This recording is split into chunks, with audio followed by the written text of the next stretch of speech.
Este podcast é o órgão em função essencial de bacharel em Direito da Faculdade Cerrado Piauiense, em cumprimento ao projeto extensionista curricular 2 da PEC 2, produzido pelos alunos do segundo bloco do curso Bacharel em Direito da Faculdade Cerrado do Piauiense, né?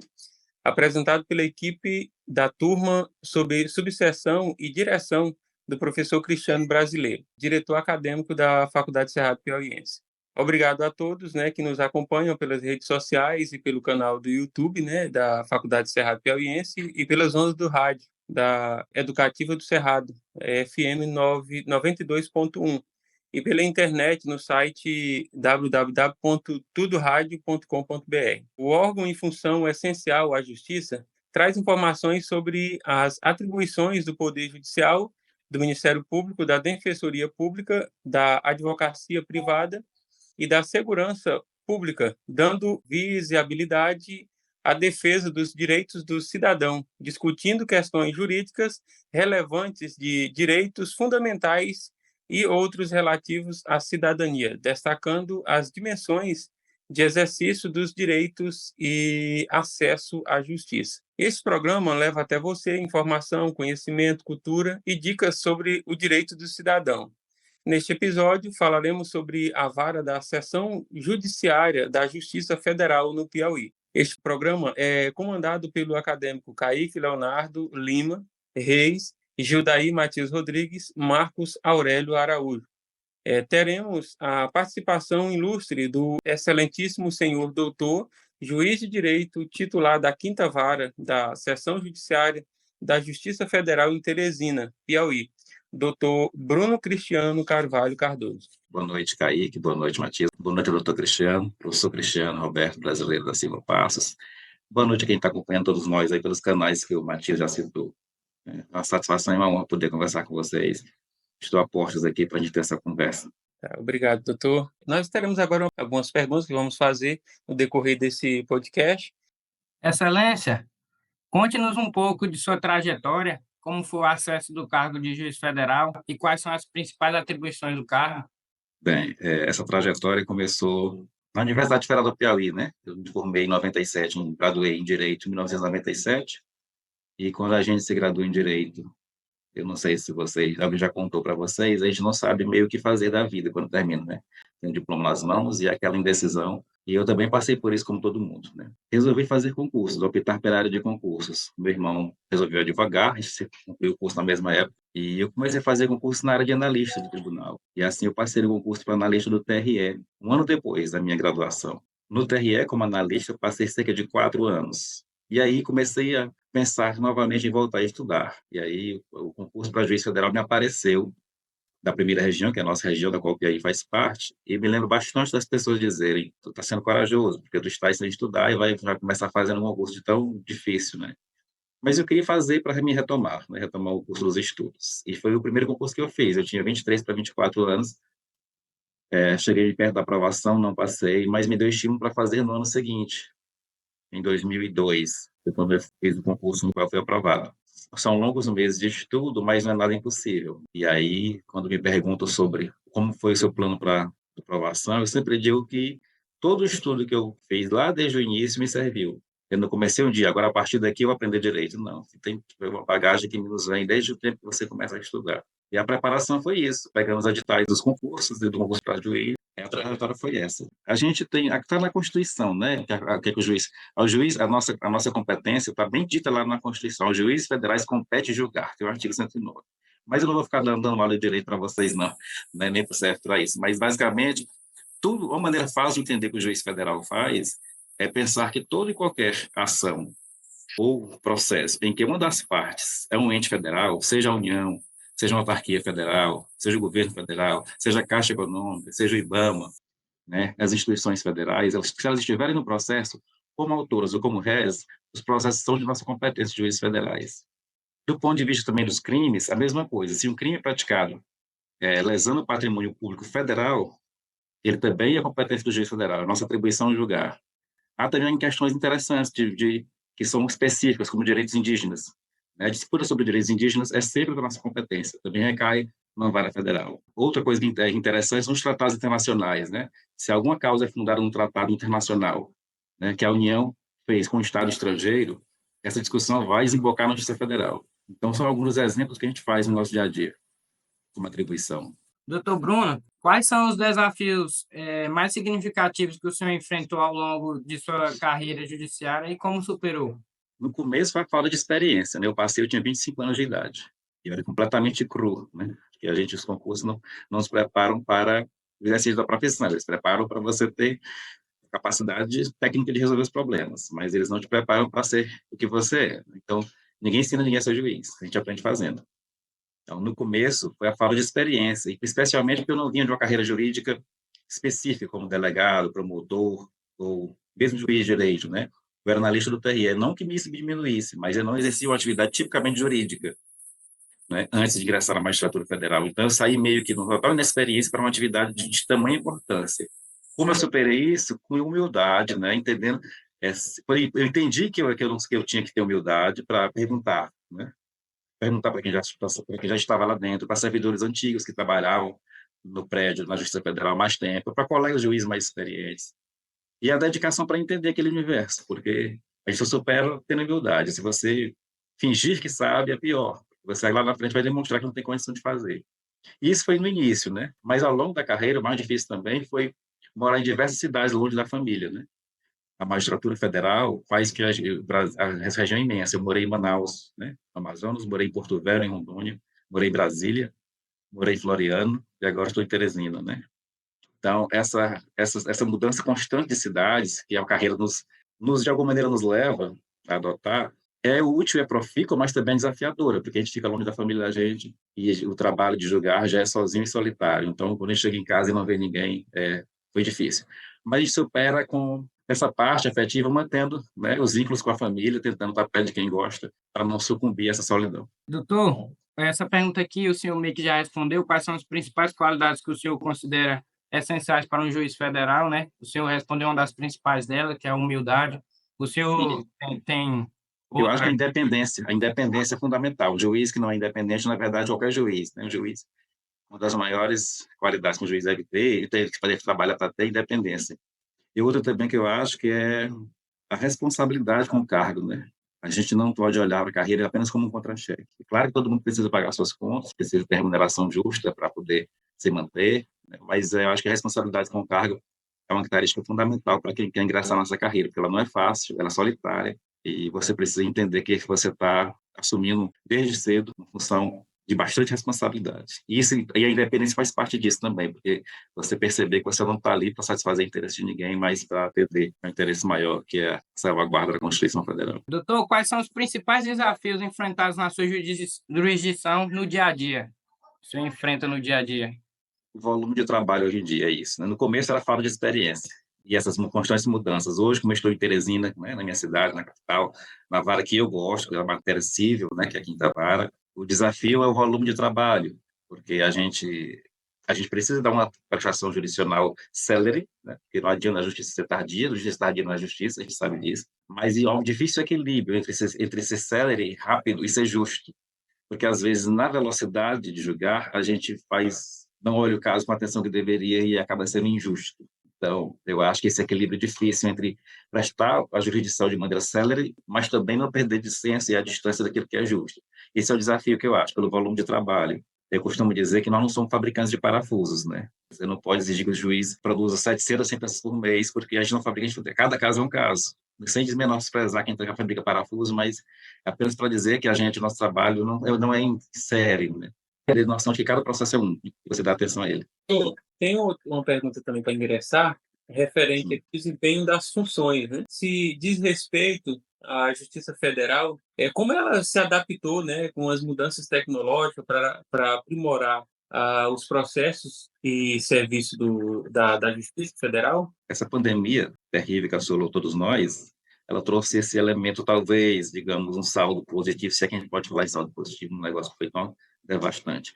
Mas a Justiça Federal teve que se modernizar, para permitir, porque não que ela não viesse esse caminho, mas acelerou esse processo. Né? As audiências virtuais, a possibilidade da gente, por exemplo, uma pessoa estar no Rio Grande do Sul e eu poder ouvir a testemunha sem precisar mandar uma carta precatória para o juiz lá de Porto Alegre, eu poder fazê-lo diretamente.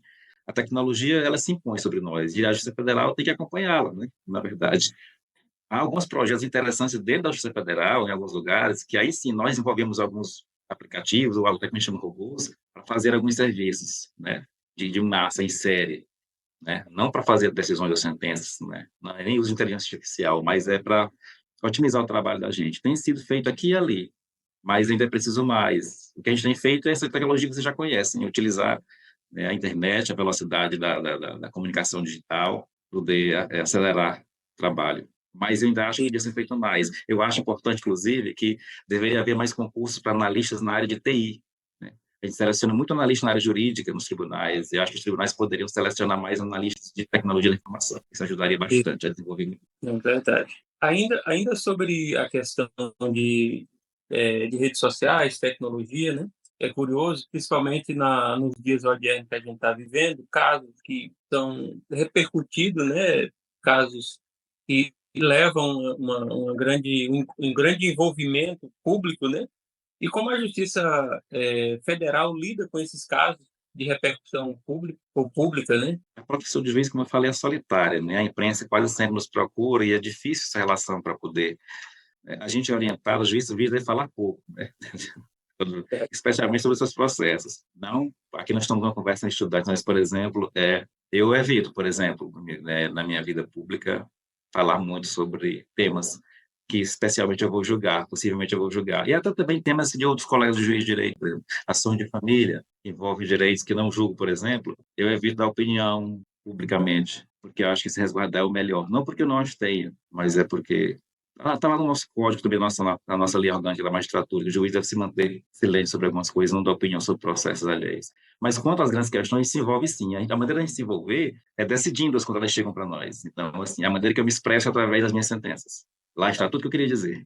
Nós vamos caminhar aqui para as considerações finais, doutor, e queremos aqui agradecer, né, desde já, é um prazer para nós estar participando desse podcast com o Excelentíssimo, e queremos deixar aqui um espaço aberto para que o doutor deixe uma mensagem, né, para aquelas pessoas que estão nos assistindo aí nos canais, que estão, muitas das vezes, desacreditadas, né, nas instituições pública, ou até mesmo a gente sabe que os dias que a gente vive existe essa descredibilidade, né? Essa falta de fé nas instituições, e eu deixo aqui esse espaço aberto para que o Excelentíssimo deixe uma mensagem aí de avivamento, uma mensagem de encorajamento para os nossos ouvintes. Pode Pedir uma palavra. palavra. Doutor Bruno, antes de suas considerações finais, né, não poderia deixar de fazer a referência aqui. O senhor recentemente foi alçado aí a uma corte de justiça, a Justiça Eleitoral, e eu gostaria que o senhor falasse a respeito, né, desse novo desafio, que é compor, né, uma corte de justiça eleitoral como membro da magistratura federal. E pelo seu currículo a gente verificou que o seu primeiro concurso foi na Justiça Eleitoral, né? Como voltar, né, a essa casa, a Corte da Justiça Eleitoral, depois de 20 anos de magistratura federal? É bem lembrado, professor Cristiano. Eu ingressei no serviço público como analista do TRE, Piauí, do Estado, né, trabalhando nos cartórios eleitorais, não imaginava que um dia voltaria como membro da corte. Vejo isso de maneira positiva. Só tenho emoções. Tive na posse, embora eu tenha assumi esse biênio 2024 e 2025 na condição de suplente do doutor Nazareno, então eu estarei nas suas ausências. Sei que em 2025 eu assumo como titular efetivo da corte, mas já estou dentro dela, né, como membro suplente, cobrirei as ausências do doutor Nazareno. E fico feliz também por saber que a Justiça Eleitoral, no Piauí especialmente, é uma instituição de bastante confiança pela população. É uma justiça que não só julga processos eleitorais, né, e garante a lisura do processo eleitoral, como ela também executa a própria eleição. Porque a gente, quando trabalhava no TRE, nós instalávamos urnas, nós treinávamos mesários, então essa parte da Justiça Eleitoral que não se vê, que é de realizadora, de promovente, de produtora, uma grande produtora, porque as eleições são o maior evento do país. Nós somos diretores artísticos também de produção, tem muita gente pegando cabo para ligar a urna. Eu volto agora numa outra função, né, que como membro da corte, para garantir que esse processo seja mais democrático possível e coibir eventuais abusos para que a população, para que a eleição gere o resultado que a gente espera, né, que é a vontade da maioria. estou feliz e espero que seja um biênio produtivo como suplente, mais ainda quando eu retornar como titular. E sobre essa mensagem pedida aí pelo Matias a respeito de algumas pessoas que ainda não têm fé na justiça, embora a gente saiba que É difícil para nós falarmos, eu vou interromper, mas é porque eu estou querendo participar, porque nós também, como cidadãos, né, eu sou cidadão também, a gente também é alvo de justiça diariamente, né? Não pense que o juiz também não sofre injustiças ao longo da vida, né? E também às vezes se sente de mãos atadas. Então a gente entende também como cidadão se vê impotente em determinadas circunstâncias, especialmente pela demora a uma resposta do seu conflito. Mas a mensagem positiva que eu posso passar é que há muita gente boa trabalhando no Poder Judiciário. Eu conheço muitos homens e mulheres muito preparados, retos, probos e competentes nesse poder, e que só querem prestar jurisdição. Então, vamos confiar nessas pessoas. nós tivemos aqui a apresentação feita pelo Judaí Matias, Kaique Leonardo, e o Marcos Aurélio não conseguiu entrar, né? Teve uma dificuldade tecnológica, né? Que também acontece. Sim.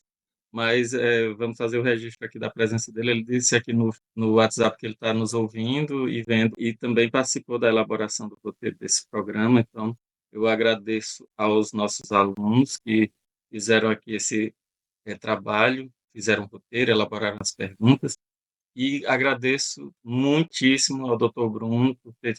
Eu sei que a agenda dele estava muito grande, muito recheada aí de compromissos, né? Inclusive em Parnaíba, né? Realizando trabalho da Justiça Federal, e tirou um tempinho para poder nos responder essa entrevista, né? Participar desse nosso bate-papo aqui, para que a gente pudesse acabar um pouco com aquela mística de que a magistratura é inacessível, né? Ou de que ninguém conhece os magistrados, porque hoje a magistratura ela é muito mais fácil de você acessar, né? Os juízes estão aí de forma muito mais acessível para os jurisdicionados. Isso é muito importante para nós.